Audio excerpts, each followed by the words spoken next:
Gelombang protes gaji melanda China, pemerintah meminjam dari kuil untuk pembayaran utang yang membuat masyarakat terkejut. Dengan latar belakang stagnasi ekonomi yang sedang berlangsung di China, yang ditandai dengan pertumbuhan PDB yang lambat, tingkat pengangguran kaum muda yang tinggi secara historis, investasi asing yang lesu, ekspor yang melemah, ketidakstabilan mata uang, dan krisis industri real estate, gelombang tuntutan gaji menyebar ke seluruh negeri.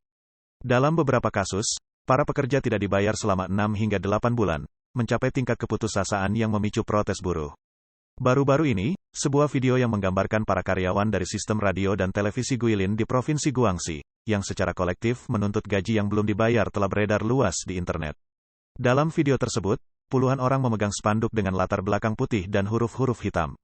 Seorang peserta perempuan berseru, "Sudah 8 bulan kami tidak menerima gaji," dan yang lainnya dalam kelompok itu berteriak dengan lantang, "Kami ingin bertahan hidup. Kami ingin mencari nafkah. Kami dengan sungguh-sungguh meminta pihak berwenang untuk turun tangan bagi kami." Pada platform berbagi video di luar negeri, pengguna internet China telah secara aktif mendiskusikan video terkait.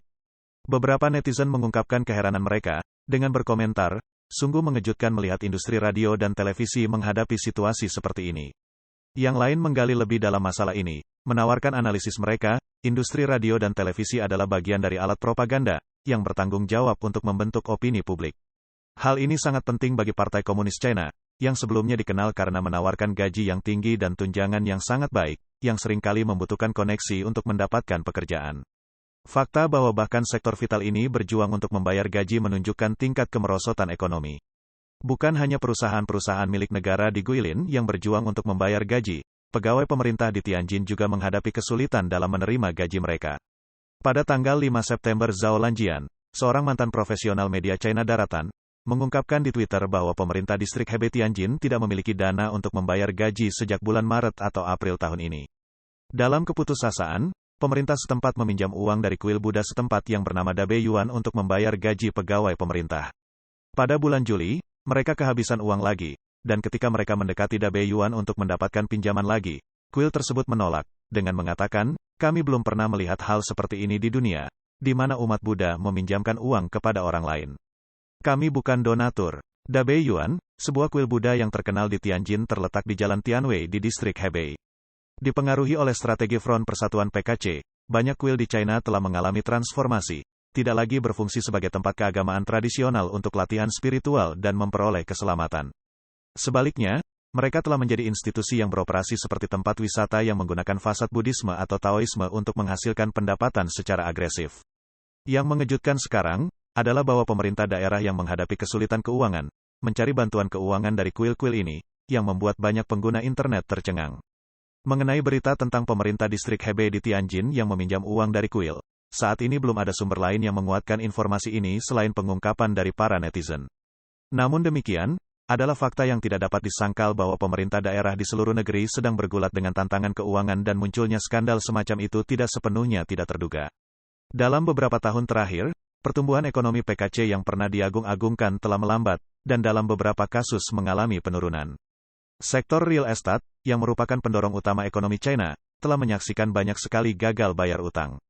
Pemerintah daerah yang sangat bergantung pada penjualan tanah untuk mendapatkan pendapatan, sekarang bergulat dengan defisit fiskal karena sumber pendapatan ini berkurang.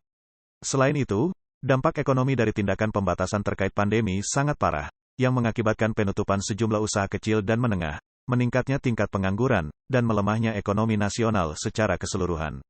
Menurut informasi yang tersedia untuk umum, insiden pegawai pemerintah yang mengalami penundaan atau gaji yang tidak dibayar telah menjadi semakin umum tahun ini. Sebagai contoh, pada tanggal 27 Februari berita tentang Departemen Keamanan Publik Guangxi yang menumpuk utang lebih dari 66.000 dolar AS dalam bentuk tagihan listrik menarik banyak perhatian di media sosial.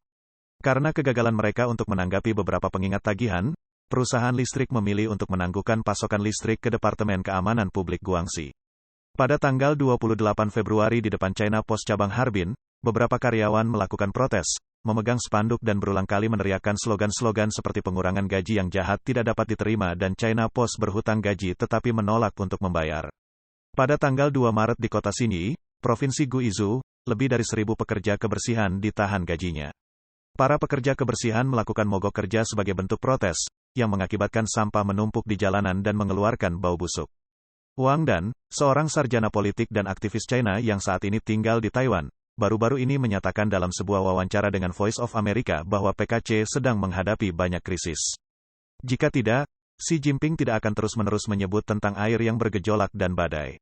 Wang mengatakan, krisis terbesar yang harus dihadapi rezim ini adalah masalah ekonomi, terutama ekonomi yang tidak dapat pulih. Hal ini terlihat dari 3 aspek utama: ketidakmampuan untuk menghidupkan kembali industri real estate, tingkat pengangguran kaum muda yang tinggi, dan tekanan keuangan pada pemerintah daerah. Ketiga faktor ini merupakan ancaman fatal bagi rezim ini. Namun, saat ini kita tidak dapat melihat langkah-langkah yang lebih baik dari pihak berwenang untuk menyelesaikan krisis.